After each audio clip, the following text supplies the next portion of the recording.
Hi అండి, అందరికీ నమస్కారం. అందరు ఎలా ఉన్నారండి? నేనైతే బాగున్నాను. మీరందరూ క్షేమంగా ఉండాలని కోరుతూ మీ స్వర్ణ శ్రీనివాసనండి. ముందుగా అందరికీ హోళీ శుభాకాంక్షలు. అంతేకాదండి, లక్ష్మీ అమ్మవారి పుట్టినరోజు కూడా ఈరోజు.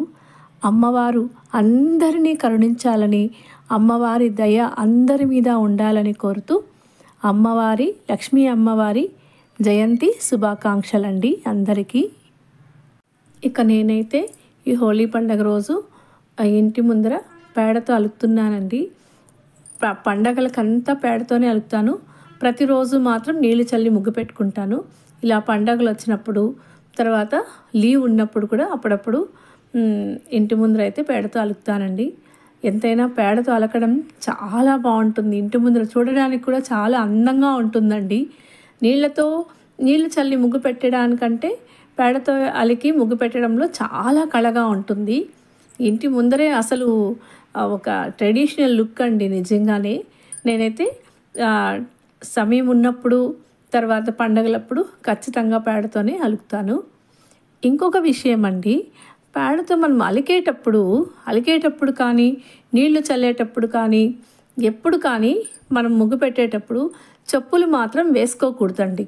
ఇంకా అలర్జీ అలా ఏమైనా ఉంటే వేసుకోవచ్చునేమో, అంతేకాని మనం అలికేటప్పుడు, ముగ్గు పెట్టేటప్పుడు చెప్పులు మాత్రం వేసుకోకూడదండి. పేడ తొక్కితే చాలా మంచిదేనండి కాళ్ళకు కూడా. ఇప్పుడు పేడ ఇంటి ముందర ఉంటేనే క్రిమి కీటకాదులు ఇంట్లోకి రావనేసి అలుకుతాము సైన్స్ పరంగా చెప్పుకుంటే. ఇంకా తొక్కితే ఏం కాదండి, చాలా మంచిది. కాబట్టి దయచేసి ఎవరైనా అలికేటప్పుడు చెప్పులు మాత్రం వేసుకోవద్దండి. నేనైతే సాధ్యమైనంత వరకు ఇంటి ముందర చుక్కల ముగ్గులే పెడతానండి. చాలా బాగుంటాయి అవి చూడడానికి కూడా. ముగ్గులైతే నాకు బాగా వచ్చండి.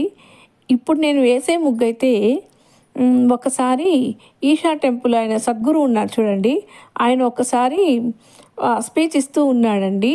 ఆ ఇచ్చేటప్పుడు ఆయన కూర్చున్న వెనకాల ఈ ముగ్గు ఉన్నిందండి, గోడకు ఉన్నింది. చాలా బాగా ఉన్నింది. ఆ ముగ్గు నేర్చుకొనేసి అప్పుడప్పుడు ఇది వేస్తూ ఉంటాను. ఈసారి ఎప్పుడైనా వీడియోలో చాలా ఈజీగా ఆ ముగ్గు ఎలా వేయడం ఫస్ట్ నేర్పిస్తానండి. ఫస్ట్ అయితే నాకు అది వేయడం చాలా కష్టం అనిపించింది. తర్వాత ఈజీగా వేయడం నేర్చుకున్నాను. అది మీకు ఖచ్చితంగా నేర్పిస్తాను. ఇక మనం ముగ్గు పెడతాం కదండి, ముగ్గుకి 4 వైపులా మనం చిన్న చిన్న గిర్రలు వేసి అందంగా అలంకరించాలండి. అంటే ఆ ముగ్గుకి మధ్యలో ముగ్గు అటు సైడు ఇటు సైడు 4 వైపులా 2 గిర్రలన్నా వేసి మనము అడ్డగిర్రల్లాగా వేసి పెట్టాలండి. ముగ్గు ఒక్కటే మాత్రం వేయకూడదంట. నేను చాలా వీడియోల్లో విన్నాను. తర్వాత వేరే వాళ్ళు కూడా చెప్పారండి ఇది పెద్దవాళ్ళు. ఎందుకంటే భూత ప్రేత పిశాచాలు ఆ ముగ్గును ఆవహిస్తాయంటండి, అది అట్లే ఉంటే.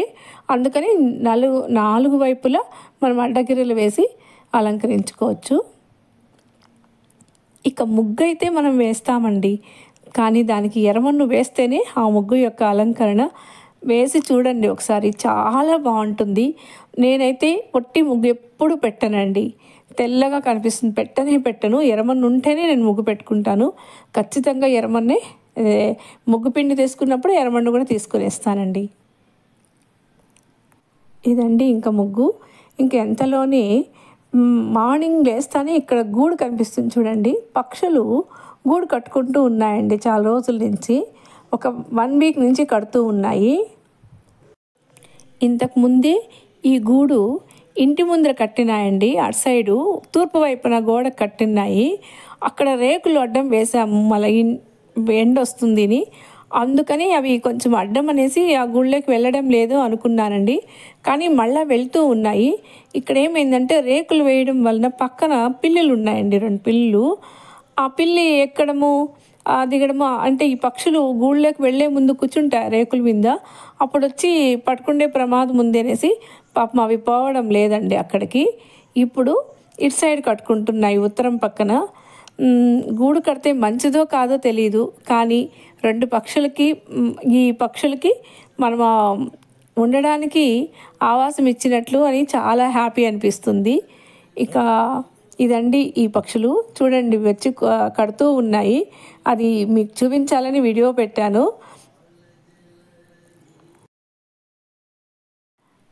పక్షుల్ని చూసి మనం చాలా నేర్చుకోవచ్చండి. మీరేం నేర్చుకుంటారో ఒక్కసారి కామెంట్స్ ద్వారా చెప్పండి. నేనైతే పక్షుల్ని చూసి ఏం నేర్చుకున్నానో చెప్తున్నా అండి. నేనైతే ఏం నేర్చుకున్నానంటే, మన బాధ్యతలు నిర్వర్తించేటప్పుడు స్వార్థం ఉండకూడదు అనేది నేను నేర్చుకున్నానండి. ఏ విధంగా అంటే, పక్షులు చూడండి, గుడ్లు పెట్టే టయానికి అవి గూడు కట్టుకుంటాయి. తర్వాత పిల్లల్ని పొదిగి వాటికి ఆహారం చూడండి, ఎంత కష్టమైన దూరమైన ఆహారం తీసుకొని వచ్చి గొంతులో పెట్టుకొని ముక్కుతో కొంచెం కరుచుకొని ఆ పిల్లల్ని పెట్టి ఆ పిల్లలకి పెట్టి పోషించి వాటిని కొంచెం పెద్దది వచ్చి రెక్కలు వచ్చిన తర్వాత పిల్లలు ఎగిరిపోతాయండి. ఆ పక్షులు అనుకోవు కదండి, ఈ పిల్లలు పెద్దవయ్యి మమ్మల్ని సాకుతాయి, మాకేదైనా ఇదైనప్పుడు అవి వచ్చి మాకు ఆహారం తెచ్చిస్తాయి అని ఎప్పుడు అవి అనుకోవండి. అంటే బాధ్యతను కరెక్ట్గా నిర్వర్తిస్తాయి. స్వార్థం లేదండి పక్షుల్లో. ఇదైతే నేను నేర్చుకున్నానండి. అంటే మన బాధ్యత నిర్వర్తించేటప్పుడు మనం స్వార్థం చూడకూడదండి. స్వార్థంతో చేయకూడదు ఏ బాధ్యతను. కానీ మన బాధ్యత పిల్లల్ని పెంచడము, సాకడము, ఇక తర్వాత ఏ పనైనా కానీ మనం బాధ్యతగానే చేయాలి. కానీ దాంట్లో తిరిగి వస్తుంది అనే స్వార్థం మాత్రం మనం పెట్టుకోకూడదండి. ఇది పక్షుల్ని చూసి మనం నేర్చుకోవచ్చు. అసలు మన ప్రకృతిని చూసి ఎన్నో నేర్చుకోవచ్చండి. ఇక్కడైతే ఈ 2 పక్షులండి, ఒకటైతే కూర్చొని ఉంటుంది, ఇంకొకటి మట్టి తెచ్చి అక్కడ పెడుతూ ఉంటుందండి ఆ గూడు. ఇది మార్నింగ్ చేస్తాయి, మళ్ళీ ఆఫ్టర్నూన్ రావండి. ఇక సాయంకాలం స్టార్ట్ చేస్తాయి, ఎందుకంటే అప్పుడు చల్లగా ఉంటుంది అనేసి. ఇదండి ఇక్కడ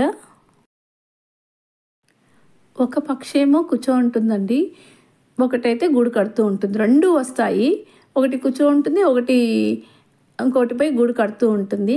ఇది దానికి కాపలా అనుకుంటానండి. భలే బాగుంటుంది చూడడానికైతే. నాకు చాలా బాగుంది. కొద్దిసేపు వీడియో అయితే పెట్టాను, ఇంకా పూజకి టైం అయిపోతుంది అనేసి మళ్ళీ ఇంట్లోకి వెళ్ళిపోయానండి. ఈ పక్షులు నన్ను చూసి భయపడడం లేదండి.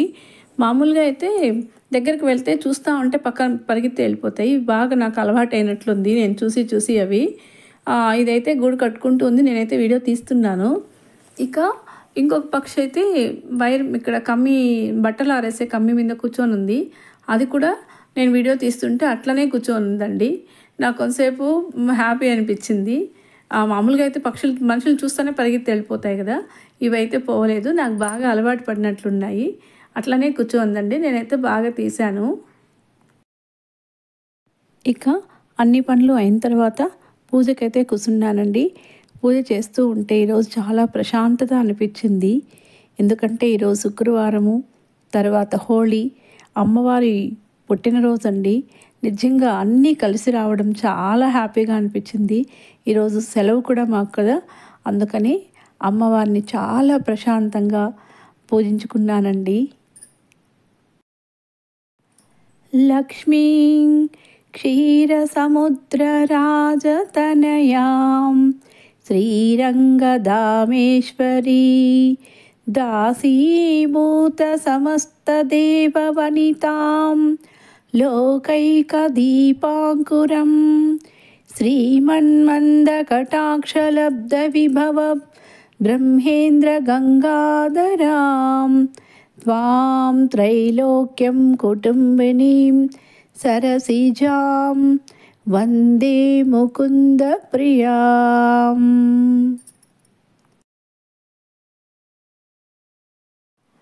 మనకు ఎన్ని సమస్యలున్నా, ఎన్నో కష్టాలు పడి మన సమస్యల్ని మనం తీర్చుకున్నా కూడా మనకి ప్రశాంతతను, తర్వాత మనశ్శాంతిని ఇచ్చేది వచ్చి నా విషయంలో అయితే ఈ పూజేనండి.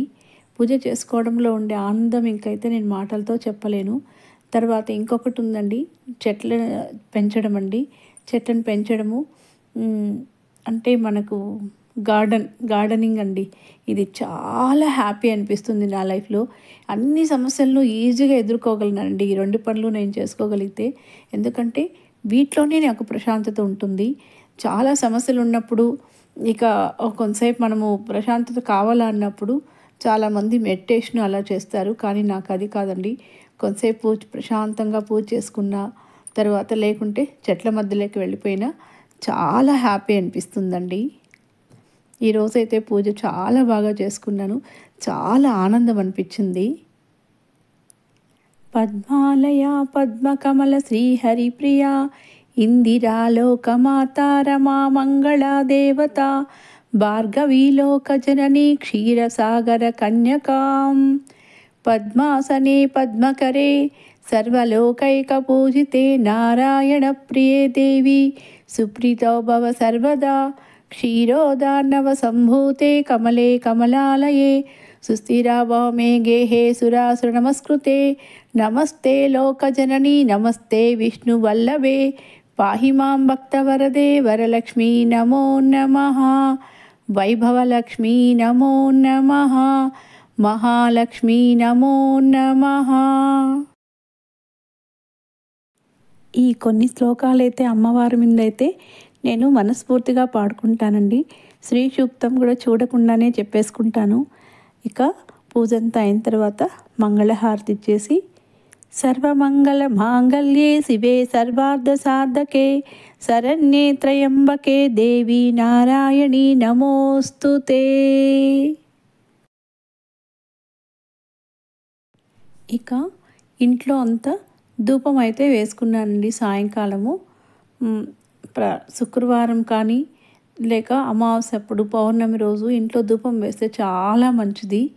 చాలా పాజిటివ్ ఎనర్జీ కూడా వస్తుంది. నెగిటివ్ ఎనర్జీస్ ఏమైనా ఉంటే కూడా వెళ్ళిపోతాయి. నేనైతే శుక్రవారము ఇలా అమావాస్య పౌర్ణమి అలాంటప్పుడు ఖచ్చితంగా ధూపం వేసి అన్ని రూముల్లోనూ ఇలా చూపిస్తానండి. ఒకసారి ధూపం వేసి చూడండి, ఇంట్లో ఎంత ప్రశాంతంగా ఎంత బాగుంటుందో. ఇదండి ఇవాల్టి వీడియో. ఎలా ఉందండి? నచ్చితే తప్పకుండా సబ్స్క్రైబ్ చేసి షేర్ చేసి కామెంట్స్ పెట్టండి. అమ్మవారి దయ అందరి మీద ఉండాలని, అమ్మవారి కృప అందరి మీద చూపాలని కోరుతూ, ఎల్లప్పుడూ అమ్మవారు మనల్ని అందరినీ కాపాడాలని కోరుతూ మీ స్వర్ణ శ్రీనివాసనండి. ఉంటానండి. బాయ్ అండి.